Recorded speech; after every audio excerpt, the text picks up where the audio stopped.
Hello friends, welcome back to the channel.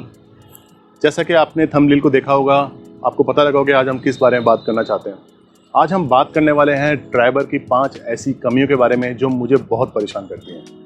ऐसा नहीं है कि कोई भी गाड़ी या कोई भी चीज़ आप खरीदते हैं उसमें 100% चीज़ें आपको पसंद आए, तो ऐसा ही कुछ इस ड्राइवर के साथ है। वैसे तो मुझे इसकी बहुत सारी चीज़ें काफ़ी पसंद हैं और मैं इससे पूरी तरह से सेटिस्फाइड हूँ, पर डेफिनेटली इसमें कुछ कमियां ऐसी हैं जिसे मैं चाहता हूं कि काश ये ना होती। तो चलिए बात करते हैं पहली कमी की। तो फ्रेंड्स, यहाँ जो हम पहली प्रॉब्लम के बारे में बात कर रहे हैं वो है इसका फ्यूल मीटर। जब भी आप इस गाड़ी को ड्राइव करते हैं और काफ़ी लंबे टाइम तक ड्राइव करते हैं और जैसे जैसे इसका फ्यूल मीटर में फ्यूल की रीडिंग डाउन होती चली जाती है और रेड लाइन को टच करती है, उसके बाद अचानक ये जाके कुछ इनप्रॉपर बिहेव करना स्टार्ट करती है।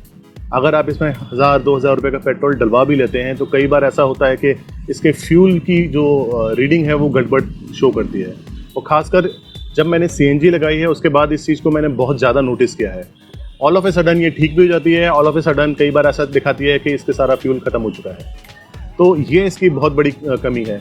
जब मैंने इसको सर्विस सेंटर पर अपनी प्रॉब्लम के बारे में शेयर किया तो उन्होंने एज ए टेम्प्रेरी सॉल्यूशन ये बताया कि सर, जब भी आपको कुछ भी इस तरह का डाउट हो कि इसकी फ्यूल रीडिंग सही नहीं आ रही है तो इसके बैटरी के दोनों तार या एक तार निकाल के थोड़ी देर इसको छोड़ दीजिए, फिर थोड़ी देर बाद आप लगाएंगे तो इसमें एग्जैक्ट रीडिंग आपको दिखाएगी।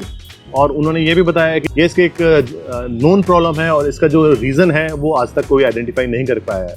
मैंने इस आउटसाइड वर्कशॉप भी इसको दिखाया तो सभी ने मुझको एक ही रिप्लाई दिया।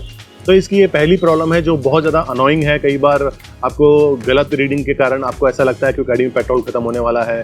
इवन जब ये सीएनजी पे चल रही है तो मेरे को लगता है कि पेट्रोल की रीडिंग मीटर कैसे डाउन हो सकता है, पेट्रोल कैसे खत्म हो सकता है। तो ये बहुत सारा कन्फ्यूजन कई बार क्रिएट कर देती है। तो ये एक बहुत ज़्यादा अनोइंग सिचुएशन है, ड्राइवर के साथ में काफ़ी पिछले कुछ टाइम से ऑब्जर्व हुई है और बहुत ज़्यादा परेशान करती है।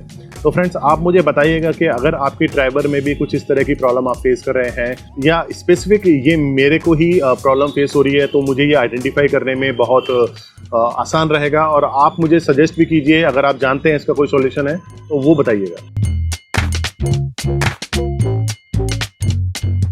तो फ्रेंड, जो इसमें दूसरी सबसे बड़ी प्रॉब्लम जो मुझे महसूस हुई, जो इसकी परफॉर्मेंस से रिलेटेड है, वो है इसका जब भी हम इसको बैक गियर में ड्राइव करते हैं या कहीं कट लेने के लिए या बैक निकालने के लिए, तो ये अंडर पावर महसूस होती है। इवन पेट्रोल पे भी और इवन सीएनजी पे भी कई बार ऐसा लगता है कि इसके जो फ्रंट व्हील हैं पूरी व्हीकल का लोड प्रॉपर तरीके से नहीं ले पा रहे हैं।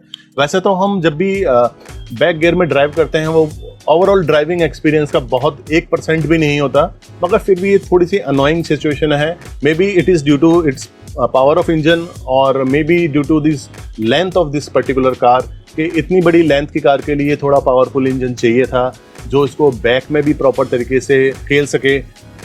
जबकि आप नॉर्मल इसको ड्राइव करेंगे तो कभी भी आपको इसे अंडर पावर महसूस नहीं होगी। हमेशा फुल पंच होता है रोड पे, फुल एक्सेलरेशन को आपको सपोर्ट करती है। जैसे ही आप यहाँ पे एक्सेलरेट करते हैं गाड़ी फटाफट भागती है, मगर बैक गियर थोड़ा सा प्रॉब्लम क्रिएट करता है।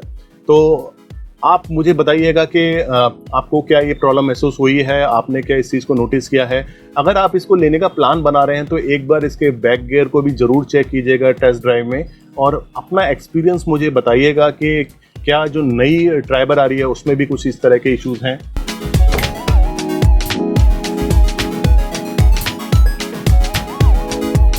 जो तीसरी इसमें सबसे ज़्यादा अनोइंग चीज़ जो मुझे लगती है वो कोई प्रॉब्लम नहीं है, वो कुछ लोगों के लिए बहुत अच्छा फीचर भी है, मगर मेरी फैमिली के लिए वो एक प्रॉब्लम ही है।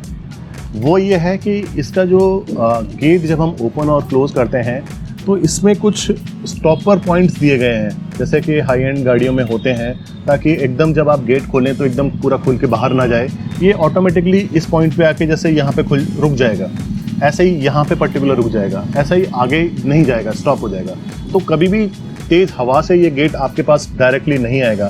तो ये एक फीचर है, पर डेफिनेटली कई बार ये अनोइंग भी होता है, क्योंकि कई बार जब आप गाड़ी हिल पे रोकते हो तो गेट खोलने में आपको बहुत ज़्यादा प्रेशर लगाना पड़ता है। आपको एकदम ज़ोर से पूरा अपने हाथों का प्रयोग करना पड़ेगा। स्पेशली जब लेडीज़ इस तरह का काम करती हैं तो आप सोच सकते हो कि क्या प्रॉब्लम आती होगी, और उनके लिए ये फीचर नहीं होता, उस टाइम वर्स्ट कंडीशन होती है। तो ये एक फीचर है, पर डेफिनेटली कई बार ये फीचर प्रॉब्लम क्रिएट करता है, हमें इतना इजी फील नहीं होने देता हमारी गाड़ी के साथ में। अदरवाइज बिल्ड क्वालिटी ओके, ऐसा नहीं है कि बहुत सुपर फाइन बिल्ड क्वालिटी है इस ओवर गाड़ी की। अगर बिल्ड क्वालिटी ठीक है, उसके हिसाब से जो गेट में ये फैसिलिटी दी है ये कई बार बहुत फ़ायदेमंद होती है। आपका गेट आपके कंट्रोल में होता है कि हवा की झोंके से पूरा खुलेगा भी नहीं, जैसे कि कई बार लोअर एंड गाड़ियों में देखा होगा कि इस तरह की फीचर्स नहीं होते। इसमें बहुत अच्छी तरीके से बखूबी इस चीज़ को प्रेजेंट किया गया है, एक अच्छा प्रीमियम फील दिया गया है। तो फ्रेंड्स, हम बात करते हैं इसके फोर्थ पॉइंट की, जो मुझे बहुत ज़्यादा अनोइंग फील होता है, वो है इसकी मिडिल सीट। अब मिडिल सीट में यहाँ पे आप देख रहे हैं कि ये सीट एडजस्टेबल है, आप इसको फोल्ड कर सकते हैं प्रॉपर तरीके से। यहाँ से ये पूरा आगे इसको एडजस्ट करके आप आगे पीछे कर सकते हैं, मगर सेम अगर बगल वाली सीट पे करना चाहें पॉसिबल नहीं है। चाहते तो हो सकता था, थोड़ा सा इंजीनियरिंग का ही काम है, ज़्यादा टफ नहीं है। इधर की सीट में प्रॉब्लम यह है कि सीट आगे पीछे तो हो सकती है, आप इसको आगे खिसका सकते हो, पीछे खिसका सकते हो, मगर इसको 100% फोल्ड नहीं कर सकते, बस यहीं तक होगी।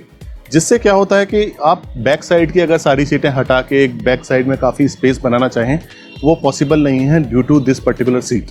जो थोड़ी सी प्रॉब्लम आती है वो ये है कि यहाँ पे स्पेस प्रॉपर क्रिएट नहीं हो पाता।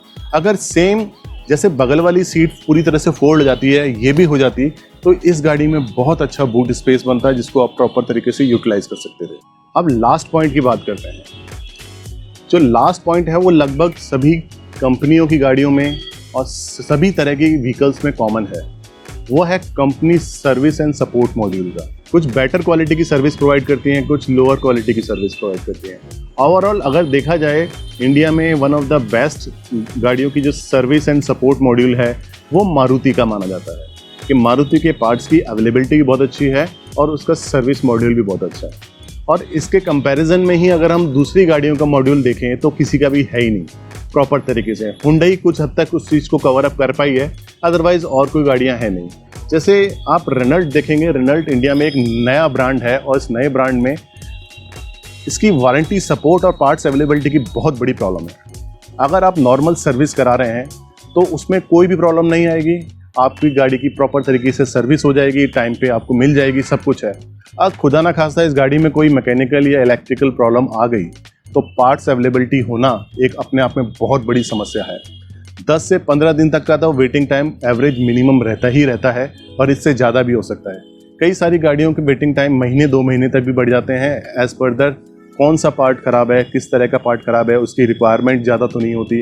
अगर रिक्वायरमेंट कम है तो समझ लीजिए गाड़ी 1 महीने के लिए आपकी सर्विस सेंटर पे ही रहने वाली है। तो ये एक सबसे बड़ी समस्या आ गई है। अभी तक इस गाड़ी में ऐसा कुछ प्रॉब्लम आया नहीं है। एक प्रॉब्लम आया था, वो मैं एक सेपरेट वीडियो में डिस्कस करूँगा आपके साथ, क्योंकि एक बहुत बड़ी समस्या है किस तरह से सर्विस सपोर्ट के लोग इग्नोर करते हैं छोटी छोटी चीज़ों को फिक्स करने से, और उसकी वजह से एक बहुत बड़ी प्रॉब्लम क्रिएट हो जाती है। वो हर तरह की ब्रांड की गाड़ियों की सर्विस से रिलेटेड इश्यूज आते ही आते हैं। तो ये आज के टोटल 5 पॉइंट थे जो मुझे डिससेटिस्फाइड करते हैं या मुझे कमी लगती है इस ट्राइबर में। डेफिनेटली बाकी सारे ऐसे कोई पॉइंट नहीं मिले जिसके बारे में मैं आपके साथ डिस्कस करूं। अगर आपको लगता है कि इसके अलावा भी कुछ पॉइंट हो सकते हैं जिसे मैंने हाईलाइट नहीं किया है तो प्लीज़ आज मुझे कमेंट करके बताइएगा, मैं उनको चेक करूंगा और हो सकेगा तो डेफिनेटली उस पॉइंटों को लेकर भी एक सेपरेट वीडियो बनाऊंगा। तो फ्रेंड्स, होप आपको आज का ये वीडियो पसंद आया होगा। इसमें दी गई जो इन्फॉर्मेशन है आपके काम की होंगी, और आपको अगर ये वीडियो पसंद आया हो तो डेफिनेटली इसको लाइक कीजिए और इस चैनल को सब्सक्राइब ज़रूर कीजिएगा, ताकि मैं और भी अच्छे वीडियोस आपके साथ लाके शेयर कर सकूं और अच्छी इन्फॉर्मेशन आपके साथ शेयर करूं। अगर आप ट्राइबर से रिलेटेड अपने कोई एक्सपीरियंस मेरे साथ शेयर करना चाहते हैं तो कमेंट बॉक्स में लिख सकते हैं और मुझे एक सेपरेट मेल भी भेज सकते हैं। तो डेफिनेटली उन एक्सपीरियंस को लेके मैं सबके साथ शेयर करने की पूरी कोशिश करूँगा। तो friends, that's all for the day. Thank you very much.